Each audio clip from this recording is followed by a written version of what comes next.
development goals have become essential for navigating today's workplace, where the expectation of professionals continue to evolve at a very fast pace. This is why today's topic is not only relevant but timely. Today, we'll be discussing future-ready professionals, HR perspectives on talent, confidentiality, and workplace culture. In a world where organizations expect more than technical competence, becoming future-ready means strengthening our emotional intelligence, improving how we handle confidential information, embracing strong workplace values, and positioning ourselves for growth opportunities. Today's discussion will help us reflect and refine our personal development plans as we prepare for the new year. Before I introduce our speaker, Dr. Kwame Ano, I would like to invite you to kindly share your slides so that participants can follow your presentation, whilst I also delve into the profile of our speaker.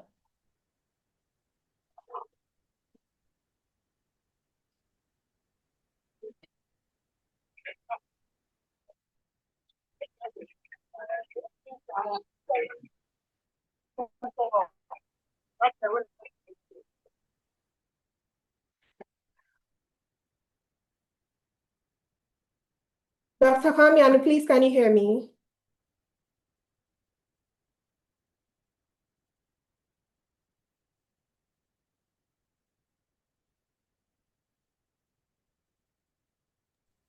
Yes, I can hear you. I'm trying to fix my slide. I'm sharing briefly. Okay, so whilst you do that, let me take this opportunity to read your profile to our audience. It's a pleasure to introduce Dr. Kwame Ano, our speaker for today. Dr. Ano is a highly accomplished senior human resources executive with over 19 years of experience across FMCG, telecommunications, power, and services. He is also known for transforming HR into strategic business partner that delivers real impact, supporting business expansion, cultural transformation, and high-performance workplaces. Throughout his career, he has successfully led organizations through transitions, including measures, acquisitions, high-growth environments, and turnarounds. He is especially respected for his work in cultural change, employee engagement, and navigating complex employee relations in a unified setting.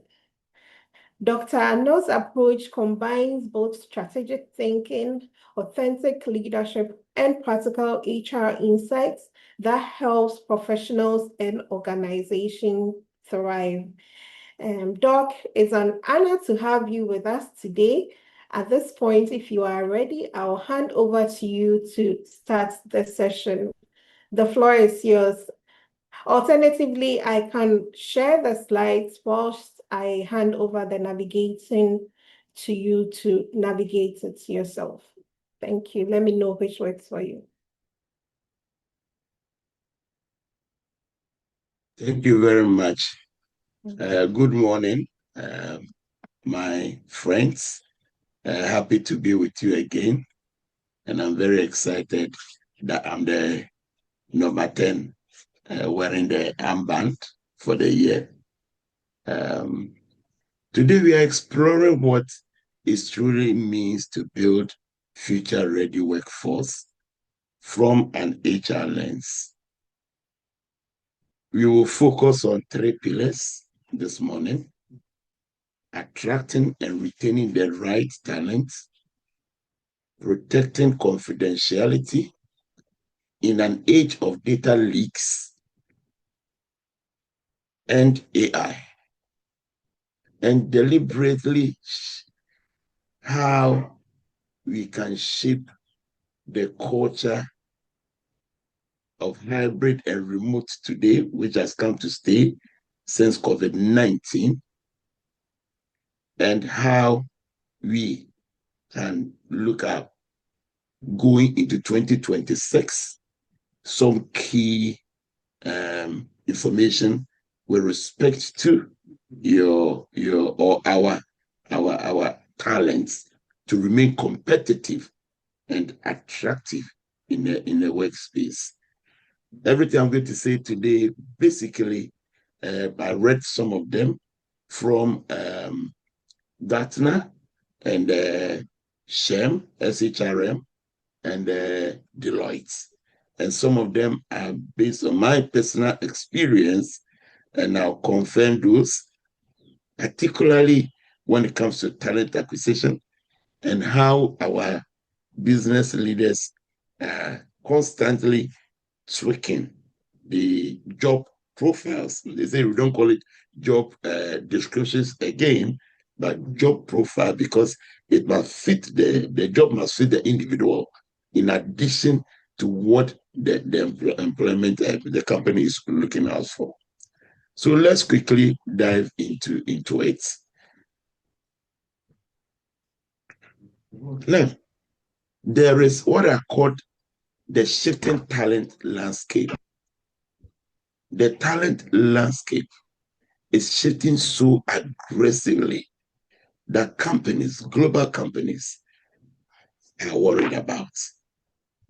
And I'm not surprised they are worried or this is happening, because as far as 2019, World Economic Forum predicted that Africa would be the home of about 3 million, 30 million young talents, skillful talents. We did nothing about it. In 2025, according to World Economic Forum, 85 million jobs may go unfilled by 2030. Why? Just because of skill gaps. Yes, again, it says in the next 5 years, 44% of workers' core skills will be disrupted. So the very things you and I know how to do will be so much disrupted. And what is happening now? Talents also have their own priorities. Talent managers and talents themselves are looking for learning budgets. Because of these changes, because of these talent landscape changes, there's a need for companies to also beef up their talent budgets or learning budgets or learning and development interventions so that they can prepare employees for the future. Employees are not just looking for opportunity to work. No. Why? Because the war for talent is no longer about salary. So companies are no longer looking at salary. It's gone long time ago. But where we are now is about adaptability. People have meaning to what they do. My friends here, I'll tell you, you are the Gen Zs, my friends, Gen Zs, and even younger Gen Alpha are entering into the workforce in the next few years. And I'll tell you, this will reject certain things.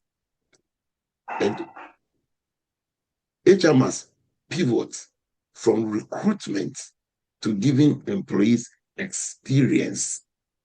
So our recruitment processes are moving from just I'm recruiting, I'm looking best fit, but HR must give the employee what we call talent experience. And therefore, right from the talent cycle, you must be flexible enough to ensure that you are selling a job to the employee so that he feels meaning about the job.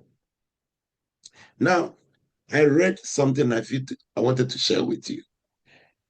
There are 9 future work trends for 2025 and beyond. And this was published early in January by Gartner. And when you get opportunity, visit their website. There are huge resources. Gartner, McKinsey and Co. and SHRM and Deloitte.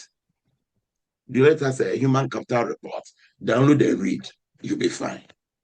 Then you can tailor your development plan towards it. They say that expertise gap intensifies. Why? Because retirement is surging and tech is disrupting ability to work. The current innovations, the current advancements in technology is making some employees redundant. Why? They do not have the capacity to learn and to adapt. A lot of things are also happening. Organization redesigns to prepare for technical innovations.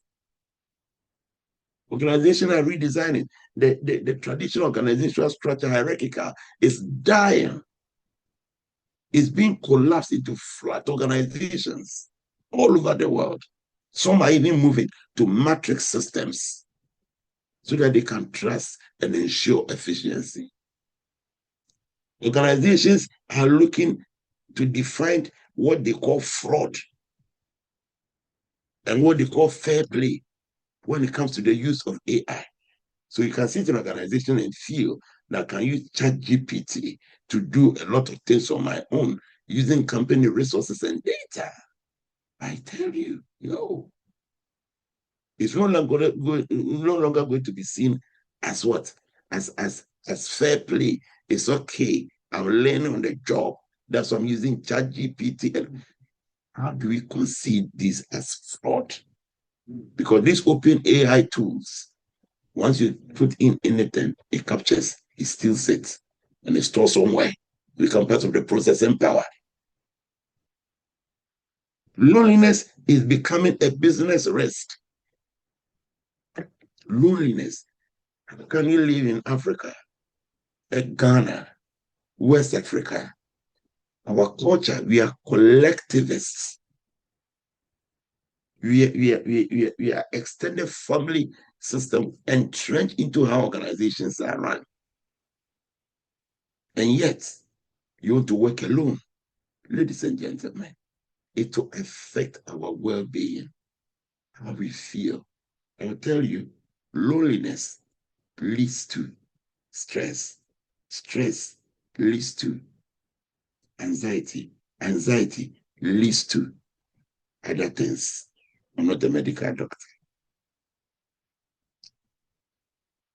It's only that organizations are shifting their focus to inclusion and belonging. Why? It is no longer talking about equity, diversity. I can bring you on board. But if I bring you on board, I'm not giving you opportunity to be included. What can you do? Your views are not respected. What can you do? This is what Gartner is saying.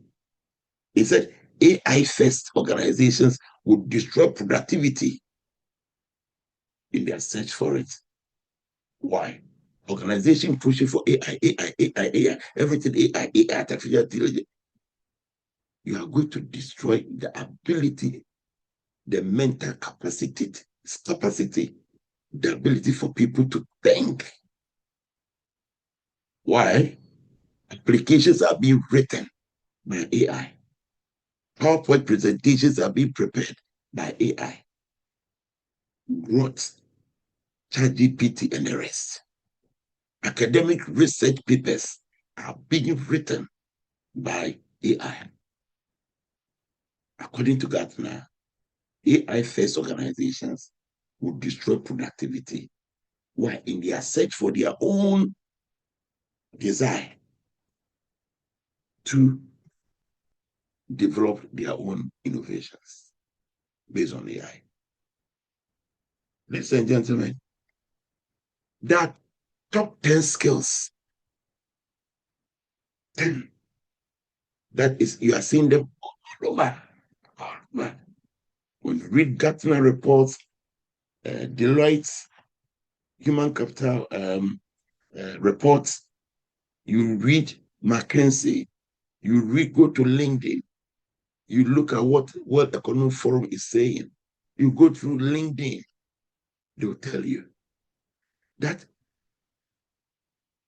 our ability to analytically think and drive innovation is one, beyond the certifications, beyond the degrees, beyond the academics. We are no longer listening. We are no longer listening. Active listening is a core skill. Learning strategies is a core skill. And people are looking, work-class organizations are looking for talents who can actively listen and have ability to adopt to different models apart from the classroom learning strategies. Organizations are looking for complex problem-solving people. Complex. The world has become so complex. 7 out of 10 are human skills. All these things you see. What are human skills? Critical thinking, creativity, leadership and social influence, resilience, stress tolerance and flexibility, emotional intelligence. System thinking cannot be part. AI literacy and prompt engineering cannot be part. But here we are. So you will see that almost everything we are talking about today, AI will handle repetitive cognitive tasks. So the premium is on uniquely human capabilities. I repeat, AI will handle repetitive cognitive tasks. So the premium for the next 30 years, if you want to participate in this digital economy, is on unique human capabilities. For example, a financial analyst who can't explain insights to non-technical shareholders will be replaced faster than one who can. Yes, that's what will happen. And it's happening so quickly. It's happening so quickly. Again, interestingly, Amazon did something recently between 2019 and 2025 because they've seen what we are talking about. That, hey, it's not all about the machines. It's not all about everything. There's a need to invest. So they invested as much as 700 million to retrain employees. The key pathway they were looking out for was to train 100,000 employees. And what was the pathway? Machine learning, software engineering. And I was shocked to see that they provided training on nursing. Why? The logic is that to become a good nurse, you must have social influence. And these skills were so critical. And what were the results? 70% internal fills rate. So when there's vacancy in Amazon, they don't even advertise it outside. What they do is to look for internal, because they were looking for internal capabilities. So this large-scale reskilling is possible when you treat employees as assets over time and not costs. In Africa, in that part of the country, employee training is seen as a cost. So companies are not doing enough to spend or to invest in training. Our finance colleagues, when it comes to managing costs or reviewing the budget, the first place they go is HR costs. But HR, we are not a cost center.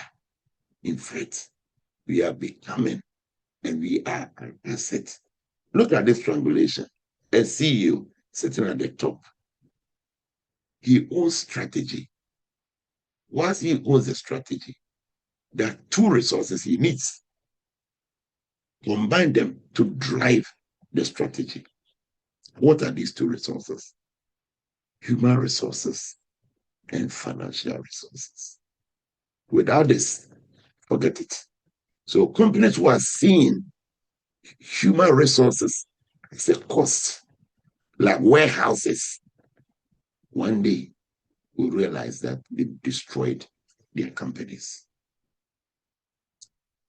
Now, let's look at the confidentiality in the HR era. Ladies and gentlemen, this is the new risk. I haven't heard much about it in our country where we are so concerned about the new risks we are going to face between now, we've started facing now to 2030. New risk, huge risk. And I'm going to tell you a story. Don't laugh at me. So my daughter brought me what we call there's a small device called Alexa. So they connected Alexa to TV, to fan, to lighting system, connected it to the internet. And did not observe that this AI is listening and watching and learning my behavior. So normally I wake up early. Once I wake up, I'm a bit cost conscious, man. I switch off certain lights in the house. So most of the time by 5:30, all lights outside are switched off. By 5:30, no fan is working. I wake up, I do everything. Do you know what I observed about a month ago? Anytime beyond 5:30, if I do not switch any of these things off, they go off themselves. I was shocked. Why? The machine is learning. So the question I've been asking myself since last Saturday is what sort of information this machine has been picking from my house. Potentially, all the nonsense I say, all the political statements I make at home, all the little fight I have with people. How many of them this machine is learning? What about the times I walk without shirts and walking and running around because I need to do something? What about the time I joined a call like this one where I only put on short my how do you call that thing? Boxes and put my suit on top? What is the machine doing? Today, employees are using personal chat GTP, cloud accounts with data company data. Previously, we used to talk about the fact that confidentiality is the DNA of the organization. It is not true. It is no longer the case. Where we were filing and locking up files in cabinets. See, in 2024, just recently, the recent last year, Samsung banned all their employees from using ChatGPT. Why? Because they saw that engineers were accidentally leaking source codes. There were 3 separate incidents in 1 month. So what happened? There was a new rule. If you wouldn't shout it in the cafeteria, anything you are doing with ChatGPT, if you can't explain to the public when they put camera on you, then you should not do it. You don't type it into any Gen AI tool. Do not. Deep fake voice, video scams, targeting payroll and legal, shadow AI tools, bypassing our AI system, IT systems at the workplace. What about our homes? Look at the social media platform we have on one phone. Do you know the information being stolen? Do you know what is being taken away from, let alone company? I want to write a letter. All that I do is to go to AI and provide certain prompts. Write a letter, so ABCD, considering this, logically organize this, then I cut, paste company information, bam. Then quickly it brings me, puts out beautiful stuff. What am I doing? You'll be shocked to know that today, when you put people talents in a room and you give them material and ask them to put together, standard PPT, you'll be shocked. The ugly nature, the wrong combination of colors, ugly fonts. Why? Because we have delegated those skills to AI to do it for us. It is a fast and all that. Not a bad idea, but we need to build the skills for ability to do these things on our own. Quantum computing is threatening current encryption. When I learned about it, I was shocked. I didn't know about it. That there's a system that can just look at my behavior and encrypts everything, my passwords. It can steal everything and break all my my passwords. Yes, it's a jailbreak. They say they call them jailbreak. They'll break every encryption. That's where we are. So we don't have only, we are not only facing existential threats in terms of finance and on and on and on at the workplace. We are also facing HR, AI risk in this modern era. The question is, how do we deal with this? We have a way of dealing with this. One of them is to ensure that there's a clear policy. And this clear policy must design and to support data classification, data that can be shared, data that cannot be shared. And for me, my preference has always been a very simple one. Red means don't, yellow means averagely, and green, you can share classification.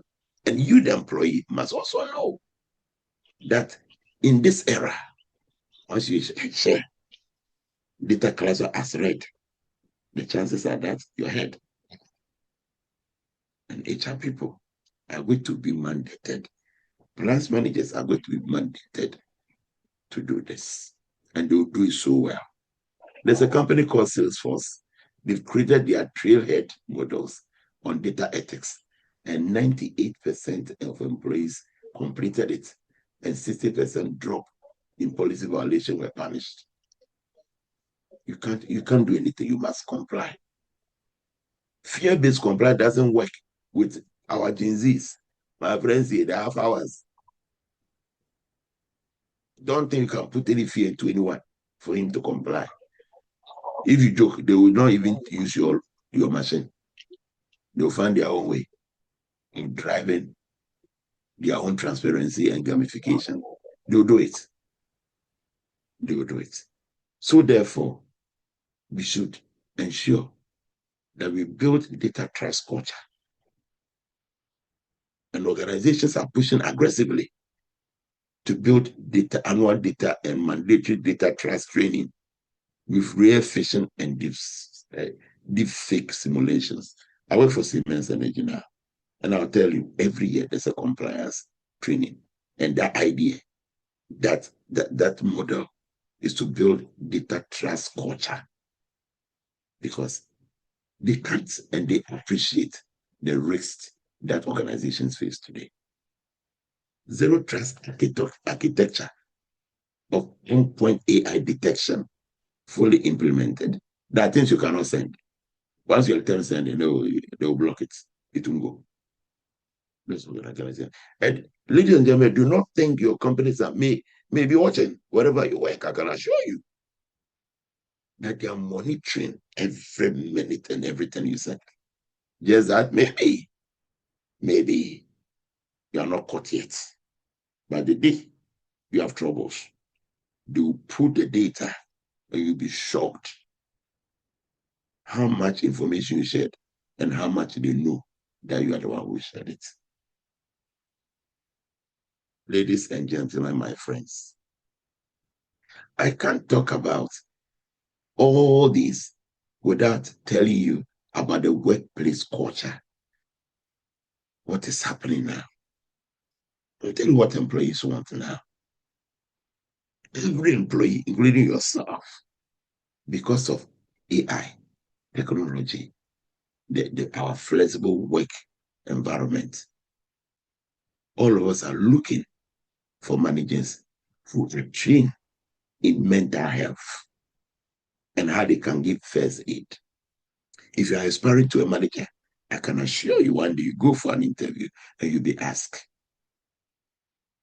do you have capabilities, the capacity to detect when an employee is losing his or her mind? There's a company I do not want to mention the name, because when they mention, they can take me to court.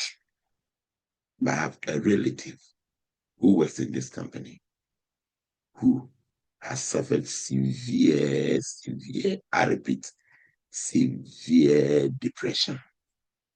And managers, they didn't know. They saw it as she being arrogant, she being aggressive, she being abrasive. And she was losing it. Managers did not see it. Employees want to leave and they are leaving. They are brilliant jerk managers where manager thinks I'm the most brilliant person around the table. I'm the repository of strategy, corporate strategy and everything. Please, they are leaving. Even when you pay them so much.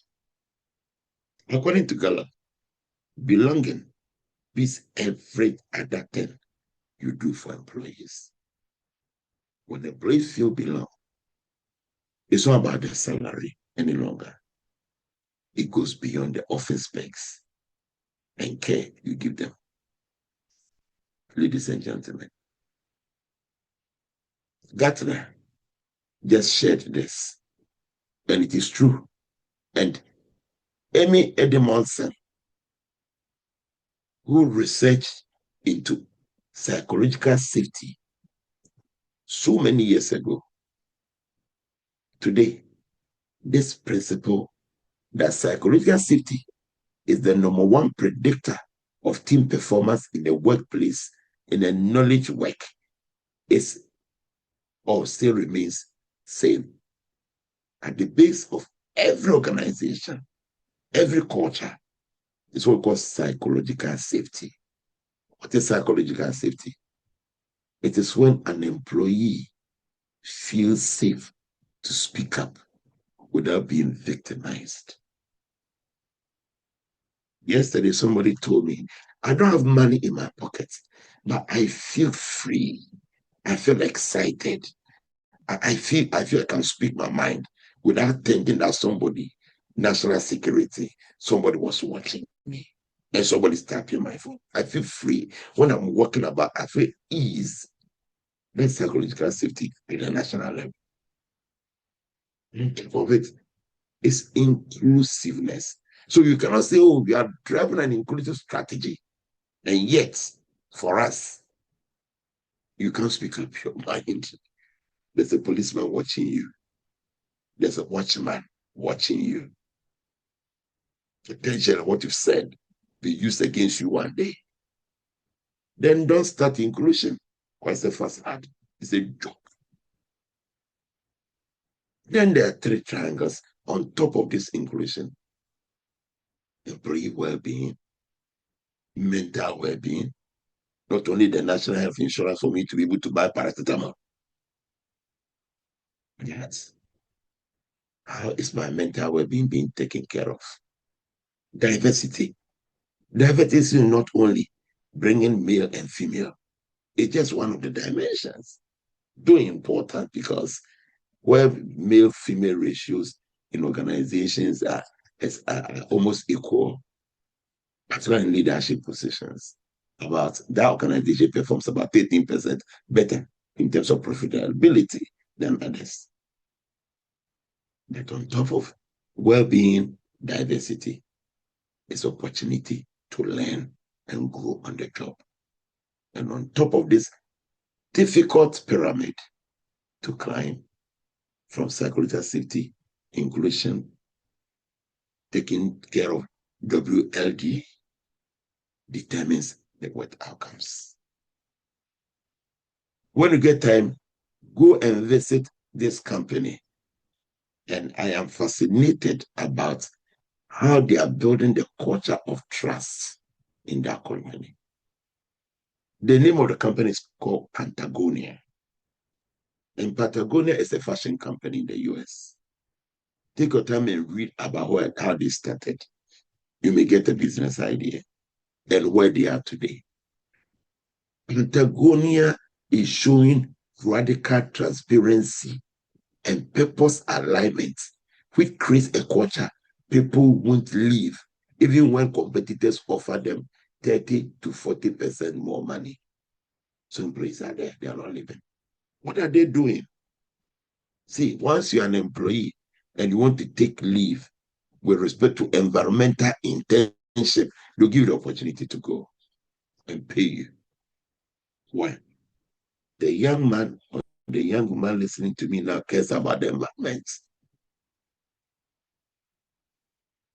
Inside childcare, they started in 1983.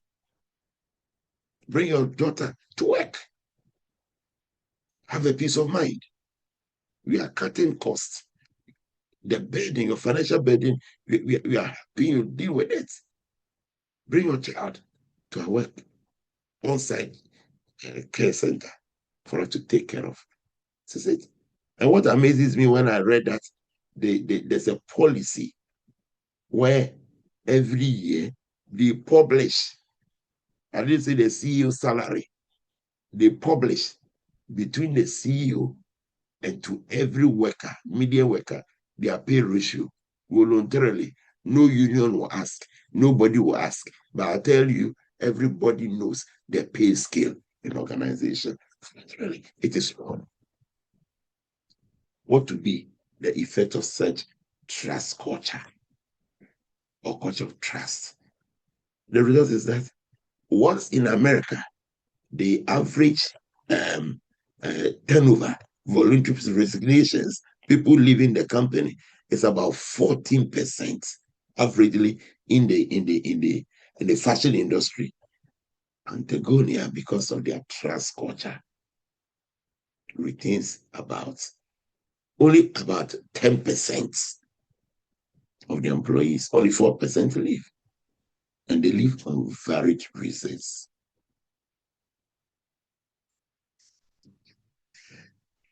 Future ready work play. Things I've read, things I know, and what others are doing is this. One, most companies are replacing annual performance reviews with what you call check-ins and continue feedback with growth plans. Now, in Africa, we are now drafting annual performance review policies and programs, buying softwares, building softwares that would drive annual performance management reviews. Ladies and gentlemen, it's gone. The future ready HR playbook is simple. We are replacing annual performance reviews with continuous feedback, growth plans through regular check-ins. And we must be willing and be ready to work with our managers. It's part of our culture to book at least 10 minutes to talk about growth plans, receive feedback, adjust the way we work. It's a culture, and it is you and your manager's responsibility. And you must run with because that's the way forward. So if you're expecting a culture where every year you'll be called to perform reviews, I'm telling ladies and gentlemen, it's far gone. In 2026 to 2030, you won't see that any longer. Or you won't wait for somebody to break down the company, still destroy, non-perform, and later we say at the end of the year that we are putting on PIP. It is gone. It's no longer there. And ladies and gentlemen, we here who want to aspire to work with companies, global companies, CMSG, you won't find this annual performance management systems there. What you find is continuous feedback, which requires your ability to communicate clearly what you are doing. Companies are today, as part of their salary you see on your pay slip, developing or mandating 5 to 10% of your own compensation line for what? Learning only, according to Amazon and AT&T. Why? Because now learning opportunities abound, but the funding may not be available. So you see their pay slips. You see aspect of it is amount dedicated solely for a particular training or training interventions. Because of what's going to happen, I told somebody last year that in his organization, he's a CEO for one of the European countries, one of the big companies in Germany. We were having a conversation about talent. Have you implemented what we call stay interviews? What we do best as HR people, as lazy as we are, is to conduct exit interviews. It's useless and worthless. The future playbook for successful HR practice and to support the organizational talent management process is not to wait for an employee to say, I am leaving, before you start and go and conduct an exit interview. It's a useless exercise, I'm telling you. But when talents are perceived as such consistently, you need to ask your top talent why they stay and not why they are leaving. It's very important. It is nice to have company going at least. No, things are changing so quickly. According to Boston Consulting, companies doing some of these things are in fact making 3 to 4% higher revenue per employee. Create AI and data ethics committees. These committees must be trained and will rotate membership. And how can you, listening to me today, be part of such a committee? One, you must learn, understand all the risks that AI brings. So that if you are nominated or you nominate yourself to serve on such a committee, what you can do is to contribute positively, but not to go and sit there, drink tea, and get up. So we are encouraging companies to build data, AI, and data ethics committees to review all these risks that AI and technology is churning out into our businesses. Not only that, we've been measuring employee engagement. We are measuring how an employee is connected emotionally to the organization. I think we've moved past that. And we should rather measure how employees feel belonged based on their ability to speak up without being punished. Speak up without losing their jobs. Speak up without being ostracized or being seen as the recalcitrants. We must also train every manager, including yourself listening to me, on mental health and inclusive leadership. You yourself, as you listen to me, must learn symptoms of depression. Because all of us are going through things at home. You don't know what your parents are seeing. You don't know what your colleagues are seeing. But when you train yourself in this, it's a core competence in addition to the certificates you have. See, employers are seeking certain skills and don't take it for granted at all. Research consistently shows that the most desired skills among employers are soft skills. Interestingly, the very same skills, especially critical thinking and writing, are also cited as the most lacking among graduates today. Communication, top. Teamwork, top skill. Influence, top skill. Missing, critical thinking. And you see a lot of courses, critical thinking course. We go. How do we even apply them? Problem solving. Which problem solving model can you regularly talk about as you speak and apply in dealing with your situation or dealing with the problem at hand? The most amazing and painful pain is attention to details. You read materials, you read things that people give you, you read what you receive from people, and you find out, really. I have a friend who is a lecturer at University of Ghana. He says, we have channeled people who at the university, they got 5 A's, 8 A's. They can't write a 10. They can't write a 10. And they are worried. So if I told you that critical thinking skills is missing in Ghana, that was demonstrated or confirmed through the SSE results, which recently came out, were released. We are no longer thinking. We are no longer writing. We are no longer paying attention to details. I'll tell you, employees want now, and they are recruiting for social capital skills. And these social capital skills are what I mentioned previously: communication, teamwork, your ability to influence outcomes, your collaboration skills, and on and on and on. Ladies and gentlemen, employers value soft skills as much as academic results today.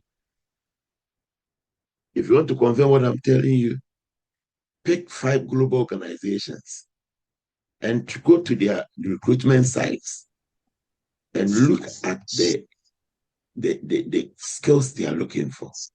And you understand what I'm saying.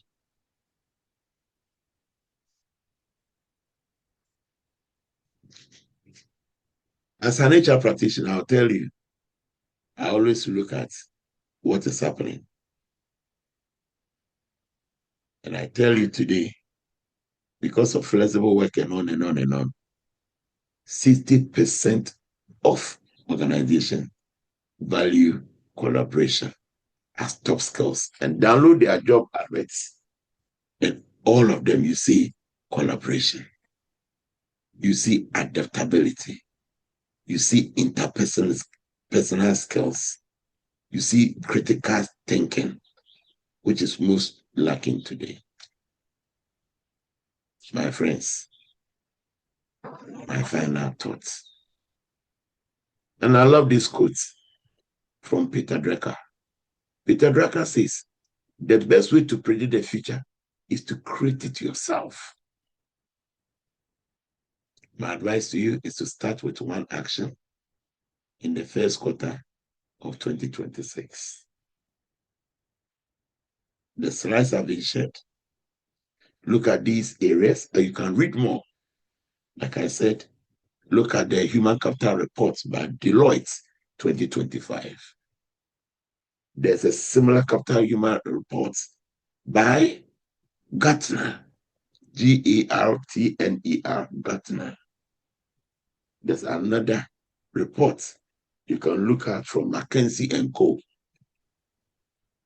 And if you want to participate in this, our global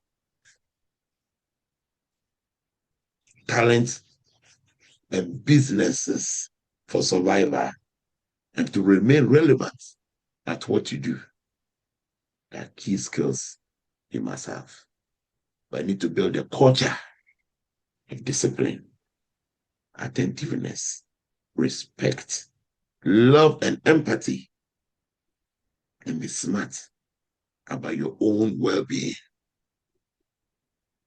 How many of you run at least once a week to make sure your heart is in good shape? How many of you have stopped drinking polluted water? You don't even check the alkaline level. Ladies and gentlemen, 2026 and beyond will be turbulent based on my readings at the workplace. It will be abound with opportunities, There will be confusion at the workplace unless we, the key players, become very ethical. Until organizations build trusted environments where people can speak up without fear of being fear of intimidation or interdictions, freedom to express self. And companies must also see people who are non-conformists, people who see different views, hold different views. They should receive them and make them part of the organization. And we don't seek to bring them part, but to also include their thoughts, what they say, their perspectives. Don't see that loudmouth lady there as a bad person, given the opportunity to express himself or herself. The best way to predict the future for yourself, for myself, for ourselves, is to create it. Thank you very much. Wow, thank you so much, Doc, for such an insightful and thought-provoking session. Your perspectives on talent, confidentiality, and workplace culture in this evolving world have given all of us a lot to reflect on, especially the examples you shared from real organizational experience. So now we'll open the floor for questions. Um, Please feel free to raise your hand using the virtual raise your hand button, or type your question in the chat and it will be read to Doc to answer the question.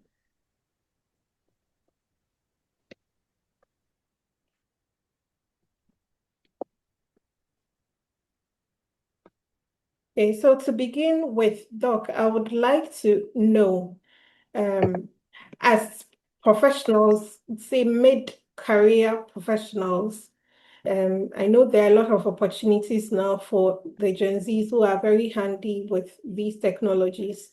But for those who have advanced a little more in their career, what advice would you give them in adapting to this technological age?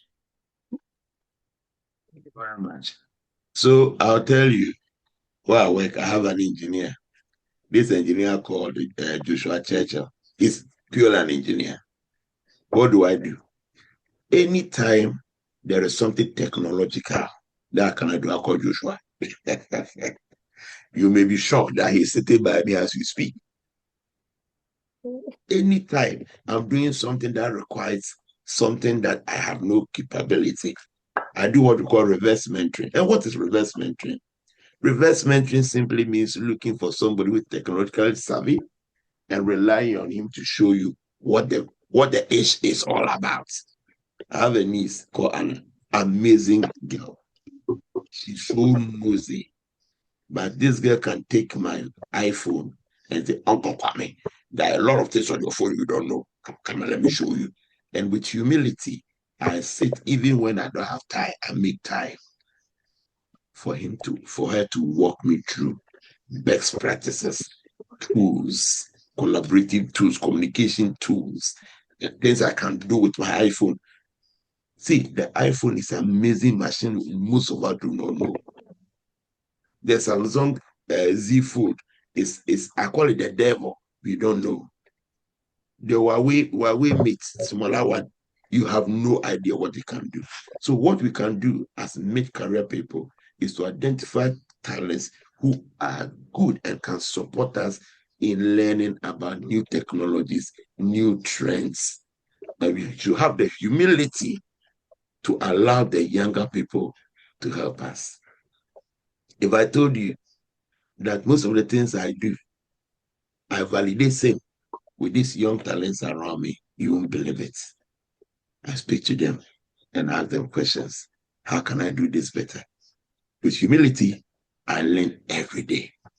With humility, I adapt every day. With humility, I upskill my technical ability. in terms of what is happening in a digital workspace. That's why I'm still competitive in the system. Yeah. If not for that, I'll tell you, redundancy and catch me the data. Thank you very much. Thank you so much, Doc, for that. And I believe we'll all take a cue that humility and learning would take us far. With that, I believe we have all filled with all that you've said because there are no questions in the chat and nobody is asking a question. So maybe this is probably a good time to bring the session to a close. So I'll take this opportunity to thank you once again, Dr. Ano, for sharing such valuable insights with us today. And thank you to all our participants for joining us through from episode 1 to 10 and engaging on this session with great questions and insights. We hope today's session has inspired all of us to continue developing as future-ready professionals who uphold values, protect confidentiality, and contribute positively at our workplaces. As we wrap up our sessions for 2025, this is only the beginning. Stay with us, stay engaged on our social media platforms on LinkedIn and X at Constromat Africa and our website www.constromatafrica.com and get ready for 2026, which promises to even have more exciting lineup of insightful conversations and transformative learning experience. Have a wonderful day, everybody. And let me take this opportunity to wish you all a Merry Christmas and a prosperous New Year. Thank you and see you soon in 2026. Bye for now. God.